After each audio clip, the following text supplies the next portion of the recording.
ఓరి దేవుడా, ఇట్లాంటి బ్లౌజులు వస్తే అస్సలు తీసుకోకుర్రి. నేను తీసుకొని ఫుల్ ఇబ్బంది పడ్డా. ఏం చేస్తా చెప్పండి, నేను ఇది తీసుకోను అనుకున్నా, కానీ తను రెగ్యులర్ కస్టమర్, నా దగ్గర తప్ప ఎక్కడ ఇయ్యది. ఇంకా తన హోప్ ఏంటంటే ఎట్లాంటి బ్లౌజులైనా నేను కుట్టిస్తా అన్న హోప్ తనకుంది.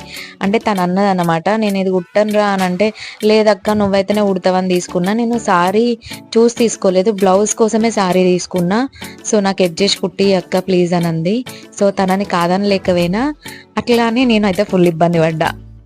ఇవి ఎట్లా వచ్చినాయి అంటే, ఈ పర్ల్స్ అనేటివి స్టిచ్ చేసి వచ్చినాయి. అంటే గమ్తోనే స్టిక్ చేసినాయి కాదు, స్టిచ్చింగ్ వేసిండ్రు వాళ్ళు. ఎట్లా కుట్టిరో నాకు తెలీదు, అవేం మిషన్స్ ఉంటాయో ఇది కుట్టేది నాకు తెలియదు, కానీ మస్తు ఇబ్బంది అయింది. అవి తీయనీకే నాకు ఒక 2-3 బ్లౌజెస్ కుట్టుకునే అంత టైం పట్టింది. జస్ట్ ఆర్మ్ హోల్ రౌండ్ దగ్గరనే రిమూవ్ చేసిన, అవి తీయడానికి నాకు ఫుల్ టైం పట్టింది.